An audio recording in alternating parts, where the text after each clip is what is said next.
प्रभूचा गौरव असो आत्ता आणि सदा सर्वदा. आत्ता आणि सदा सर्वदा प्रभूचा गौरव असो. आई आई किती छान कुमारी, आई आई किती छान कुमारी, कमल तुझ पदी चंद्र ही डोई, कमल तुझ पदी चंद्र ही डोई, ताऱ्याने सजलेली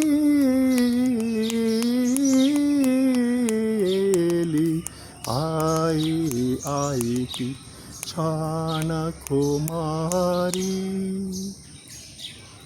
15 ऑगस्ट ह्या दिवशी आपण पवित्र मरियेचा सन्मान केला. तिच्या स्वर्ग नयनाचा सोहळा साजरा केला. 22 ऑगस्ट ह्या दिवशी आपण पवित्र मरिया स्वर्ग आणि पृथ्वीची राणी हिची स्मृती साजरी केली. ह्या दोन्ही सणाद्वारे एक महत्त्वाचं सत्य आपण जगाला जणू काही प्रकट केलेलं आहे. आणि ते सत्य म्हणजे ह्या पृथ्वी तलावरील जीवन जगत असताना स्वर्गामध्ये आपली एक आई आहे आणि ती आई आपल्यासाठी सतत मध्यस्थी करत असते. मात्र दुसरी महत्त्वाची गोष्ट म्हणजे पृथ्वी तलावरील आईसुद्धा आपल्या मुलाबाळांसाठी मध्यस्थी करत असते.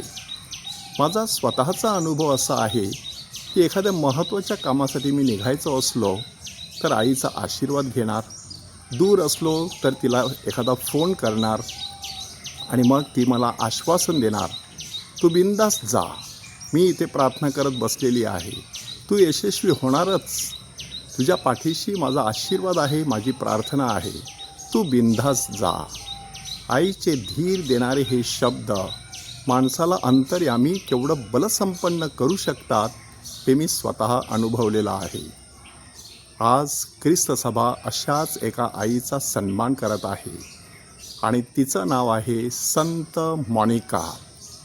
आपल्या लक्षात आलं असेल, संत मॉनिका ही कोणाची आई? संत अगस्तीनची. त्याने स्वतः काय सुंदर वाक्य म्हटलेलं आहे बघा. संत अगस्तीन म्हणतात की हे परमेश्वरा, जर मी तुझं लेकरू असेन तर त्याचं कारण की मला तू एक सुंदर अशी आई भेट दिलेली होतीस, त्या आईमुळे मी तुझं लेकरू बनू शकलो. मॉनिकाचं जीवन अतिशय क्लेशमय होतं. अतिशय भक्तिमान अशी ही स्त्री, पण तिच्या वाट्याला प्रचंड असे क्लेश की आपला मुलगा हाताबाहेर गेलेला आहे, चुकीच्या विचारसरणीला बळी पडलेला आहे आणि त्याचा अजून बाप्तिस्मा झालेला नाही. आपला पतीसुद्धा चुकीच्या मार्गाने गेलेला आहे, त्याचासुद्धा बाप्तिस्मा झालेला नाही. म्हणून आफ्रिकेतील तगास्ते येथील ही स्त्री त्या दोघांसाठी प्रचंड अशी प्रार्थना करते, अश्रू ढाळते आणि शेवटी तिचे पती पॅट्रिशियस हे आपल्या मरणाच्या आधीच बाप्तिस्मा स्वीकारतात. दुर्दैवाने कालांतराने त्यांच्या शत्रूंनीच त्यांना ठार केलं. परंतु मॉनिकाचा आनंद कशामध्ये होता की मॉनिका म्हणते की शेवटी तो ख्रिस्ती होऊन मरण पावला, ह्यामध्ये माझा आनंद आहे. मॉनिकाने ढाळलेले अश्रू फुकट जाणार नाहीत अशा प्रकारची ग्वाही मिलानचे बिशप संत आम्ब्रोज ह्यांनी तिला दिली आणि तिला सांगितलं, बाई, ज्या मुलासाठी तू अश्रू ढाळत आहेस तो मुलगा वाया जाणार नाही. तुझ्या अश्रूची किंमत साक्षात परमेश्वराला ठाऊक आहे. आणि खरंच मॉनिकाच्या अश्रूंची फुलं झाली. मॉनिकाच्या प्रार्थनेला फळ आलं. अगस्तीनने बाप्तिस्मा स्वीकारला. उद्या आपण संत अगस्तीनचा सण साजरा करणारच आहोत आणि त्यावेळेला आपल्याला त्याविषयी अधिक माहिती दिली जाईल. पण आज आपलं लक्ष संत मॉनिकावरती केंद्रित करूया की ती संत मॉनिका आपल्याला काय शिकवत असते. आईवडिलांनी आपल्या मुलाबाळांच्या परिवर्तनासाठी, त्यांच्या बरेपणासाठी, हितासाठी प्रसंगी अश्रू ढाळण्याची तयारी ठेवावी. तो परमेश्वर तुमचे अश्रू पाहून तुमच्या मुलांच्या मार्गामध्ये फुलांची सुंदर अशी सतरंजी अंथरू शकतो. ही तुमच्या अश्रूंची ताकद आहे. खुद्द प्रभू येशू ख्रिस्ताने देखील जेरुसलेमेकडे पाहून विलाप केला. आज तोच प्रभू येशू ख्रिस्त आपल्याला सांगत आहे, दक्ष रहा, जागृत रहा, सावध रहा.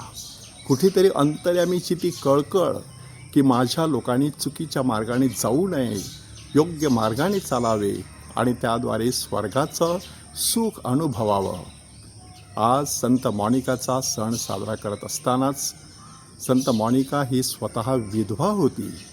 एका विधवेच्या प्रार्थनेमध्ये एवढी प्रचंड अशी शक्ती दडलेली असू शकते. म्हणून आपल्या समाजातील सर्व आयांसाठी, सर्व विधवांसाठी, हाताबाहेर गेलेल्या काही आपल्या युवक युवतींसाठी विशेष प्रार्थना करूया. त्यांच्यासाठी प्रसंगी प्रार्थना, उपवास आणि अश्रू ह्यांचं मिश्रण परमेश्वराला अर्पण करूया. तो नक्कीच आपल्याला त्याचं फळ दिल्यावाचून राहणार नाही. त्या प्रभूचा गौरव असो आत्ता आणि सदा सर्वदा.